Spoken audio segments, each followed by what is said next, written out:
We traced a human distress signal that was 50,000 years old, expecting to find a grave.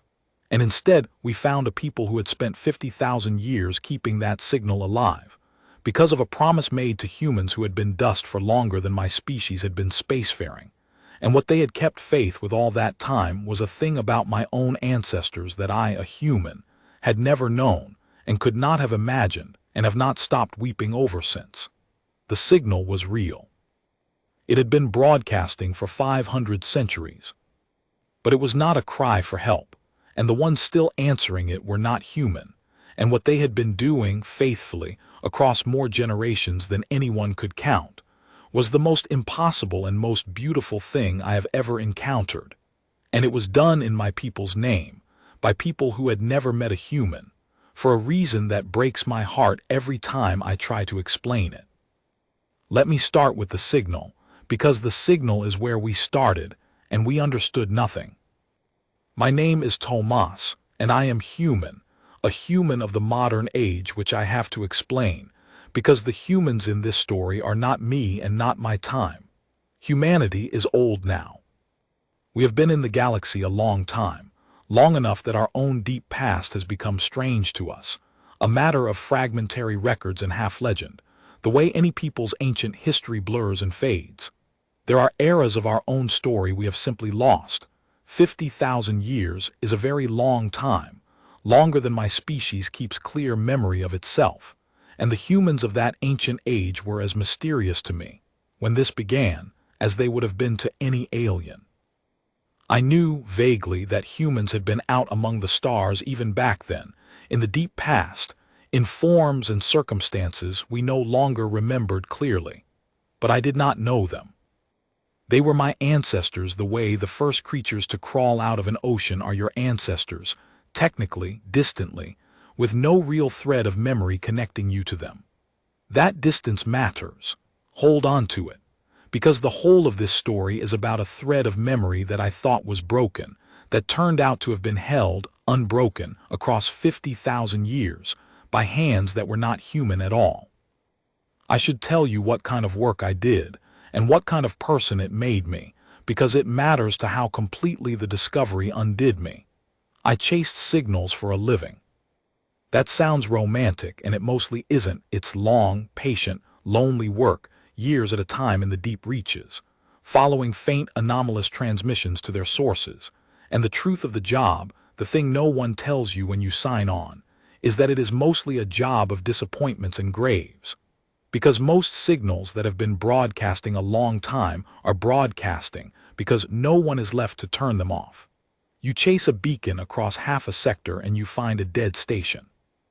You trace a transmission to its heart and you find a wreck, a ruin, a cold place where something ended long ago and left its machines talking to no one. You become, doing this work, a kind of professional mourner, the person who arrives at the very end of other people's stories, always too late, always finding the aftermath, the silence, the thing that used to be alive. It hardens you a little. You learn not to hope when you catch a signal, because hoping only makes the grave hurt more, and there is always a grave. I had found 100 graves. I expected, when we caught the human signal, to find one more. And there was a particular weight to this one, even before we understood anything, because it was ours. Most of the dead I'd found at the ends of signals were strangers, alien ruins, the lost of other peoples, tragedies that moved me but were not mine. This was human. Ancient, unrecognizably ancient, but human, my own kind, my own deep blood, crying out across 50,000 years of dark. And there is a thing that happens in you when the voice in the distress signal is your own people's voice. Even an ancestor so distant you share nothing but a name. You cannot stay professional about it. You cannot file it under routine. The thought of my own ancestors out there in the deep past, in trouble, calling and calling for a help that never came, dying alone in the dark with the signal grinding on over their bones for 500 centuries. It got into me, in the days we spent traveling toward it, in a way the alien graves never had. I was going to a human grave. I was going to stand at the place where some of my own had died unanswered 50,000 years ago, and I was already grieving them, already composing the morning, already certain of the silence I would find. I had no idea I was wrong about all of it. I was part of a survey expedition, a signals and anomalies crew, the people who chased down the strange transmissions and unexplained beacons that drift through the deep reaches of the galaxy. Most of what we chase is nothing. Natural phenomena, old automated junk, the random noise of a vast old galaxy full of vast old debris. But sometimes you catch something real, and one day we caught this. A signal, faint and strange, coming from very far out, from a region of space that the record said held nothing of interest. And when we analyzed it, the first impossible thing announced itself, the thing that made my crew go quiet. It was human. Old human, ancient, a transmission protocol and a language so archaic that it took our systems a long time to even recognize it as human at all, a thing from the very deep past of my own species. And it was a distress signal. The universal human distress format, 50,000 years old, still broadcasting, out there in the dark where the record said there was nothing. I remember the night we decoded it, because it was the strangest decoding I have ever sat through. And the strangeness was the first hint, if we'd been able to read it, that nothing about this was what we assumed. We expected, working backward through that archaic protocol, to recover the standard contents of a distress call, an identifier, a position, the nature of the emergency, a record of a crisis. That is what distress signals contain. And what we found as the ancient message resolved was both more and less than that, and it unsettled the crew in a way none of us could articulate. There was the distress format, yes, the unmistakable shape of a human call for aid. But the content was wrong, or wrong for a distress call. It did not read like a record of a single crisis, a ship in trouble at a moment in time. It read like something that had been composed deliberately to last, to be understood by anyone of any species who ever found it, across any amount of time. The language beneath the human protocol had been built to be decodable from first principles, the way you'd write a message you wanted a stranger 50,000 years in the future to be able to read. That is not how you send a distress call when your ship is dying and you have minutes. That is how you send a message when you have thought carefully about the deep future and exactly who might one day be listening.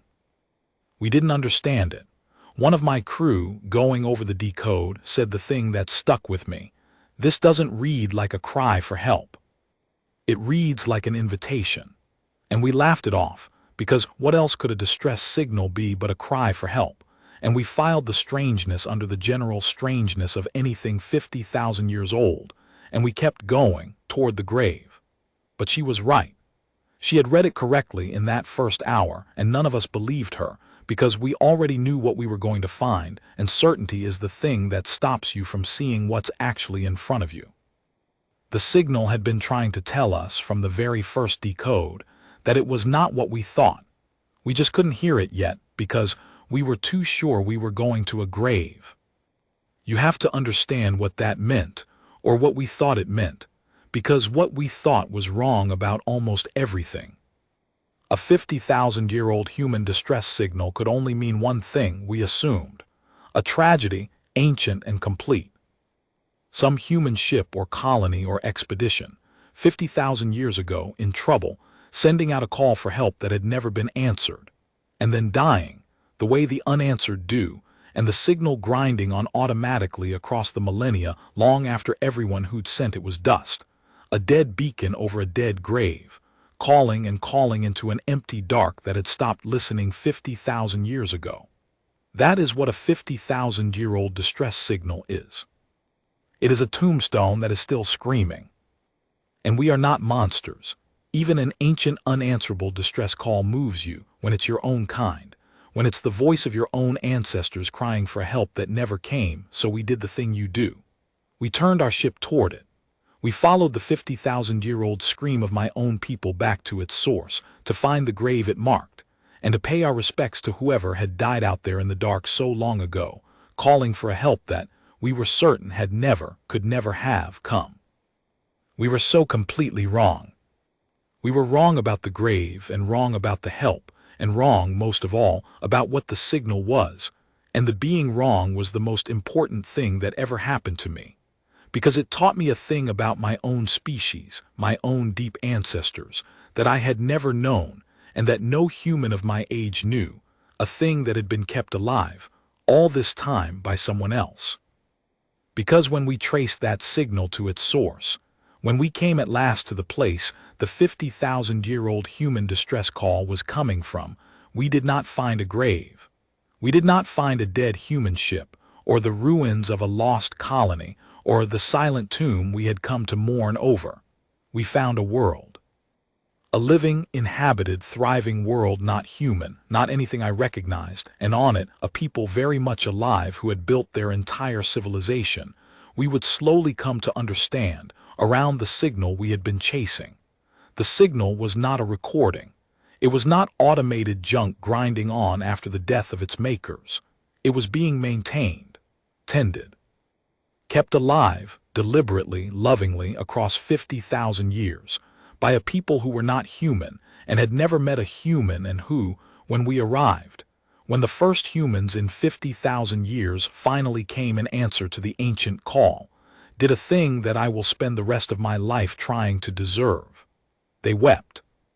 They fell to the ground and wept with joy, an entire world of strangers weeping at the sight of us, because they had been waiting for 50,000 years, generation after generation after generation, for us to come. I want to slow down on that arrival because I have never been able to fully describe what it was like, and I have never stopped trying.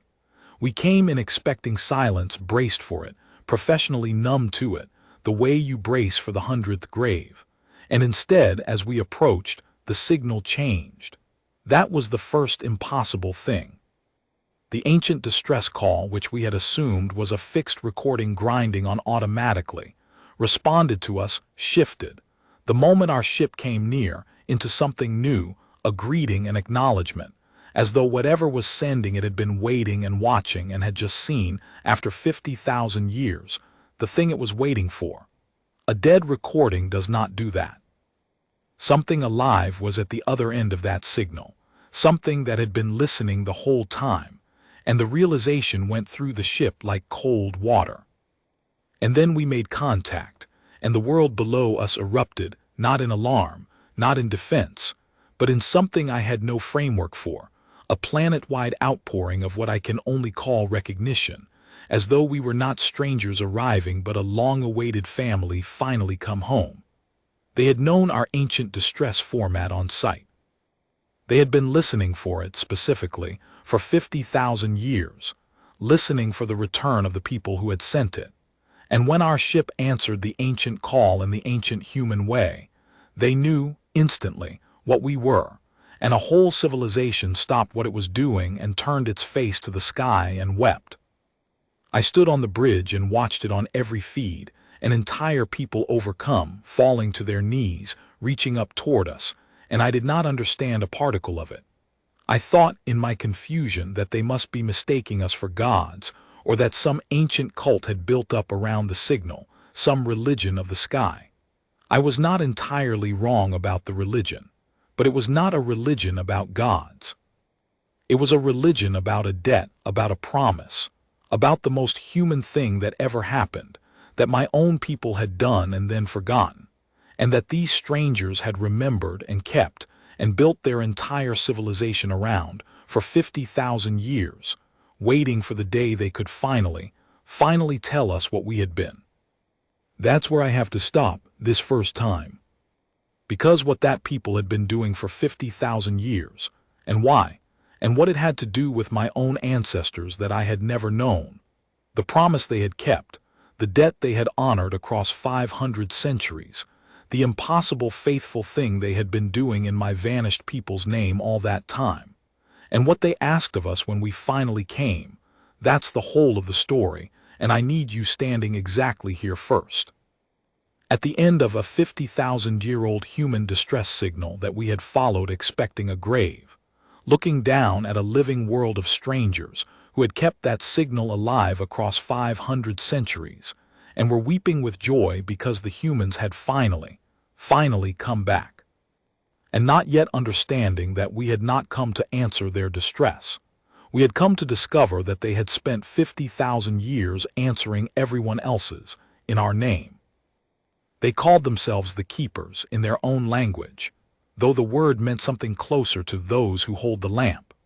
And when they were finally able to tell us their story, the story they had been waiting 50,000 years to tell a human, I understood that I had spent my whole life misunderstanding what a distress signal was, and what my own people had been, and what it means to be remembered.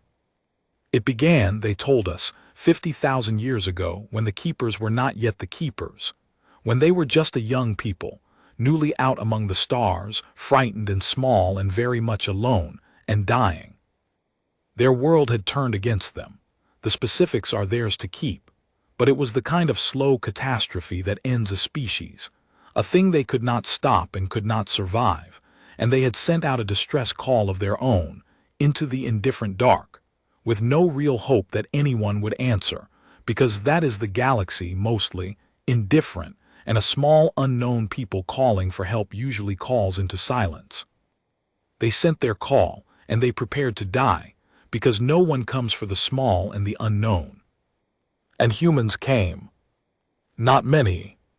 That was the part the keepers told with the most wonder, even after 50,000 years, that it was not a great fleet, not an empire's intervention, just a few human ships, a small human expedition that happened to be in range and heard a stranger's distress call and turned toward it, the way I would later learn the ancient humans simply did, the way that small crewmate of mine had read in the signal without knowing it.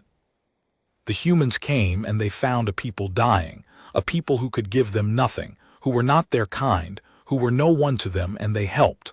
They poured themselves into it.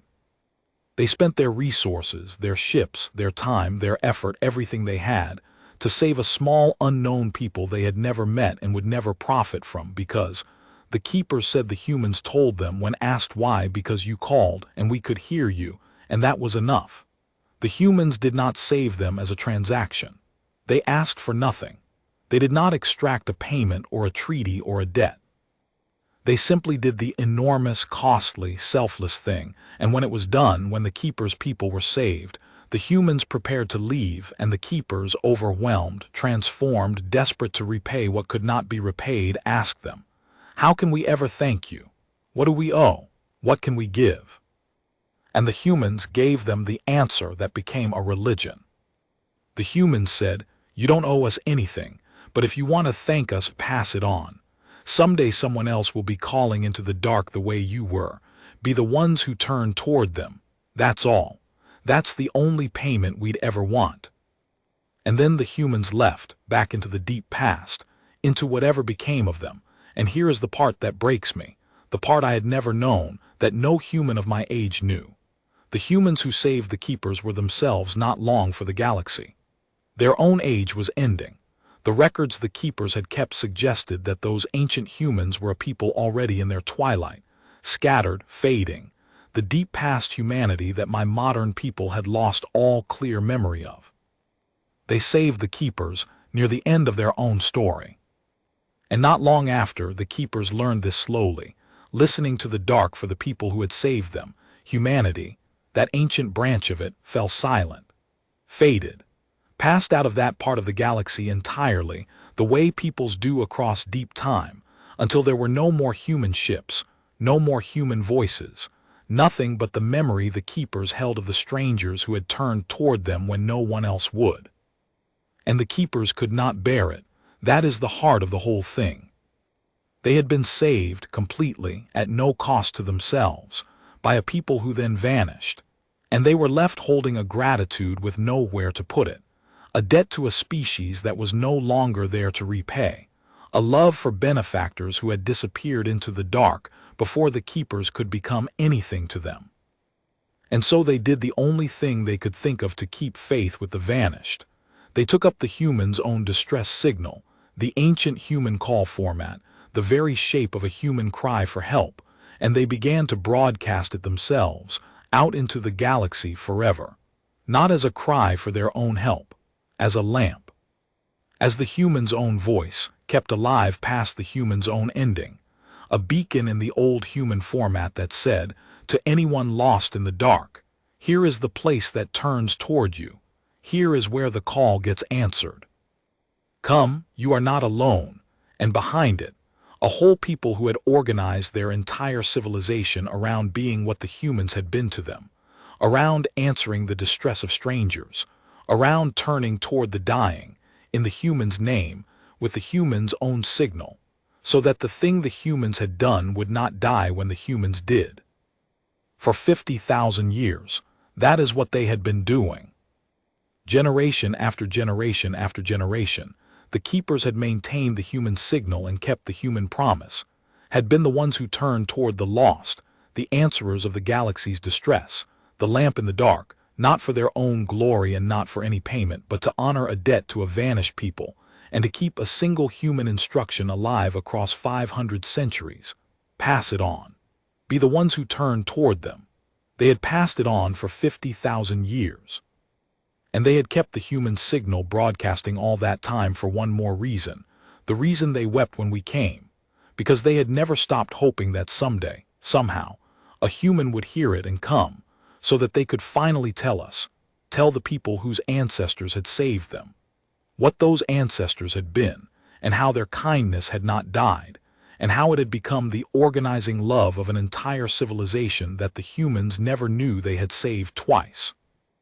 Once from death, and once from meaninglessness, by giving them something to be faithful to forever. That's where I have to stop this first time.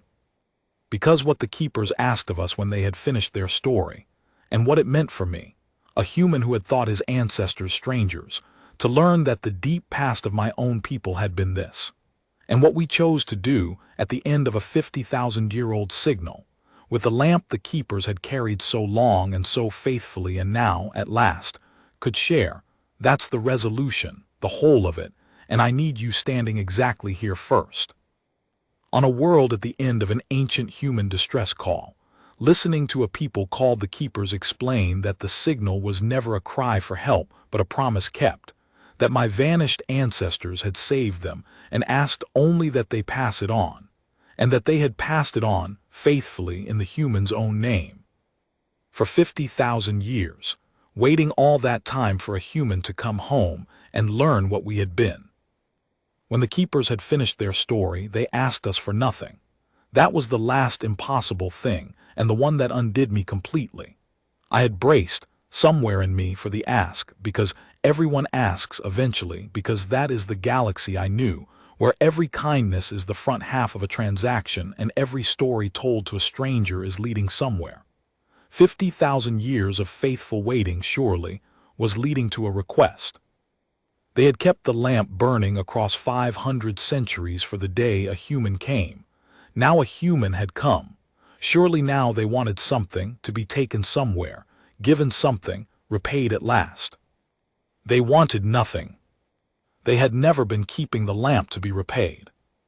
When I finally understood that, when it became clear that the keepers had spent 50,000 years answering the galaxy's distress in my people's name and waiting for a human to come, and that the waiting had not been so we could finally do something for them, but so they could finally do something for us, which was simply to tell us, I had to leave the room where they'd received us and stand alone, because I could not hold what I was feeling in front of anyone. They had not kept the signal so we would come and reward them. They had kept it so that someday a human could come and learn that we had been loved, that our ancestors' kindness had not vanished with them into the dark, that somewhere in the galaxy for 50,000 years, a whole people had been faithfully being good in our name and had wanted nothing in return but the chance to tell us someday, look what you started. Look what you were. Look what your goodness became in us after you were gone. They had waited 500 centuries to give us that. A gift, just a gift, the knowledge of our own forgotten worth. I had come to this place a kind of professional mourner, a man who had learned not to hope at the end of a signal, who had spent his life arriving too late at the graves of other people's stories. And I learned, standing on the keeper's world, that I had also half believed something darker without ever saying it, that the galaxy was, at bottom, the indifferent transactional place my work had shown me, that kindness was rare and fragile and mostly came to nothing, that the dead I found at the ends of signals had mostly called into a void that did not care. The keepers unmade that in me.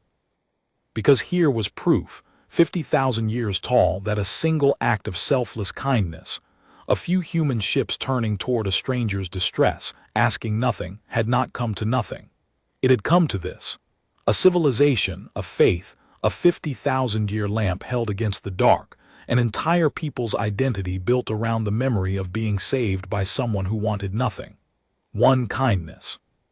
50,000 years of consequence.